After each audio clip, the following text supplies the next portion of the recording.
stand on a hilltop 15,000 years ago. River below.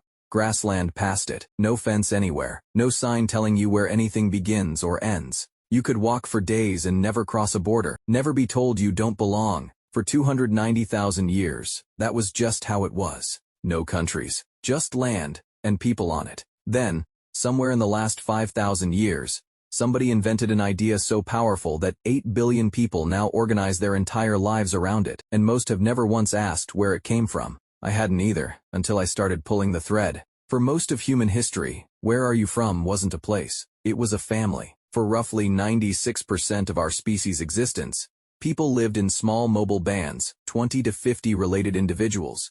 No fixed address. You moved when the food moved, and the group held together because you knew everyone in it personally.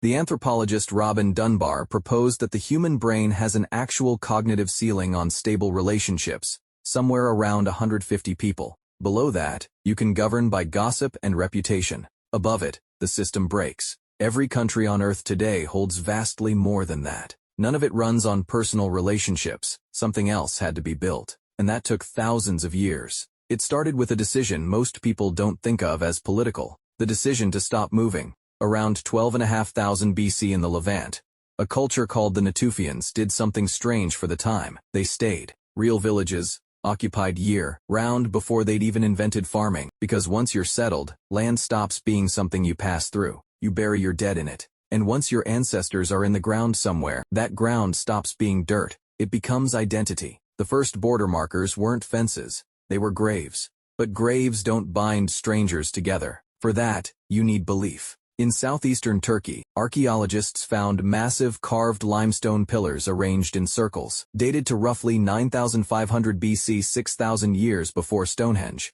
The people who built it weren't farmers. They were hunter-gatherers who traveled in from scattered bands to build something together. The lead archaeologist's conclusion became a phrase that rewrote the textbooks. First came the temple, then the city. Belief came before agriculture. Belief came before borders. You can't personally know more than 150 people, but you can believe in the same God as 10,000 you've never met. At Göbekli Tepe, the story was carved into stone. Today, it's printed on a passport. Belief still doesn't make a state though. For that, you need grain. Around 10,000 BC, humans began domesticating wheat and barley in the Fertile Crescent. James Scott argued that the first states formed around grain specifically, not yams or cassava. Grain is visible. It ripens all at once, out in the open, where it can be counted. A yam sits underground, invisible. Nobody can tax what they can't see. Scott's argument, blunt as it is that the state is underneath everything a grain, taxing operation. And the borders, the armies, the laws exist to make that taxation possible. Before you tax grain though, you need walls.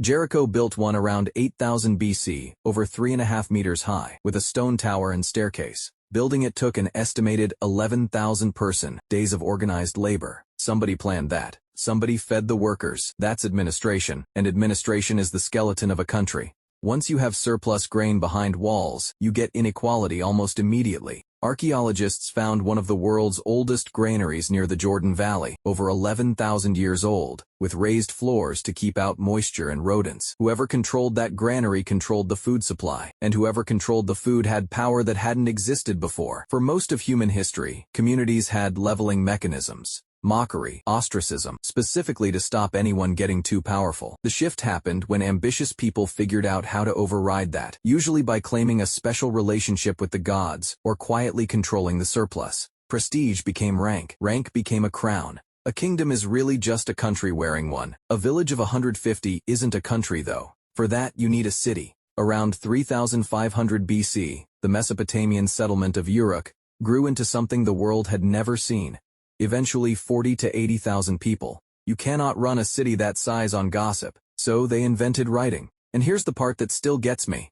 Writing wasn't invented for poetry or prayer. It was invented for accounting. Over 85% of the earliest tablets we have are administrative records, grain distributions, ration lists. The first written word humanity ever produced was very likely not God or love. It was probably a number next to a sack of barley. With writing came real, documented borders. Around 2500 BC, two Sumerian city-states fought over a strip of fertile land, and a king arbitrated by surveying the border and carving the agreement into stone.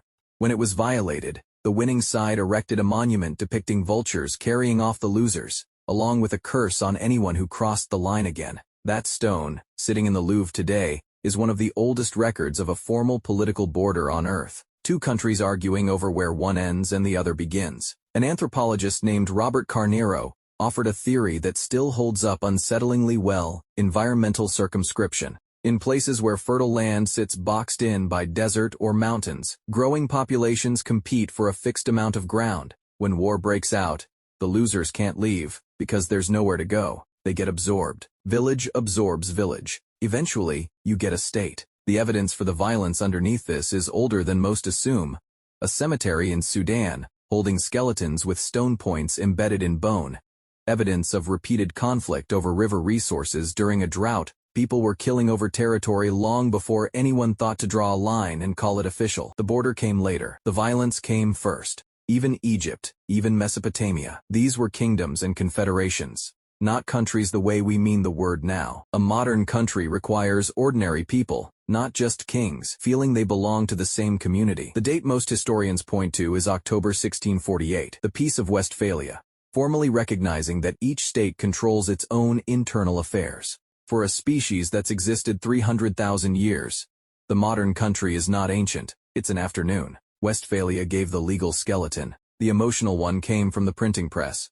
When books started circulating in everyday language instead of Latin, millions of strangers could read the same words at the same time and feel, for the first time, part of one story. Historian Benedict Anderson called nations imagined communities for exactly that reason. You'll never meet 99.9% of your fellow citizens, and yet something tells you you're part of the same thing. When Italy unified in 1861, barely 2.5% of the population actually spoke standard Italian. One of its architects reportedly said, "We have made Italy. Now we must make Italians." The country came first. The people it supposedly described came after. And sometimes the lines came from people who'd never even set foot in the place. In 1916, two diplomats drew borders across the collapsing Ottoman Empire that had almost nothing to do with who actually lived there. And those lines became Iraq, Syria, Jordan, Lebanon. In 1884, European powers divided the entire African continent among themselves no African rulers were in the room. Within 30 years, 90% of the continent was under colonial control. Most of those borders never changed after independence. Leaders voted in 1964 to keep them exactly as drawn, reasoning that redrawing them would open a chaos nobody could close. The world is still doing this. It hasn't stopped. So how did humans invent countries? They settled down and tied identity to a patch of ground. They grew grain that could be counted and taxed. They built walls to protect the surplus. They grew too large for personal relationships and invented writing and borders. They fought wars that swallowed the losers because there was nowhere left to run. They invented sovereignty, the legal idea that a state has final authority within a line. Then they invented nationalism, the emotional idea that everyone inside that line is somehow the same kind of people, even though they've never met. The philosopher Ernest Renan asked, simply, "What is a nation?" And his answer, after ruling out race, language, religion, a nation is a daily plebiscite. It exists only because people choose, every day, to act as though it exists. Not blood, not soil, agreement. And he added something colder, that forgetting, even historical error, is essential to holding a nation together. You have to forget the conquests and injustices baked into the borders you live inside, or the whole agreement quietly falls apart. Tonight, you'll go home to a country. You probably won't think about it, but that country is younger than pottery.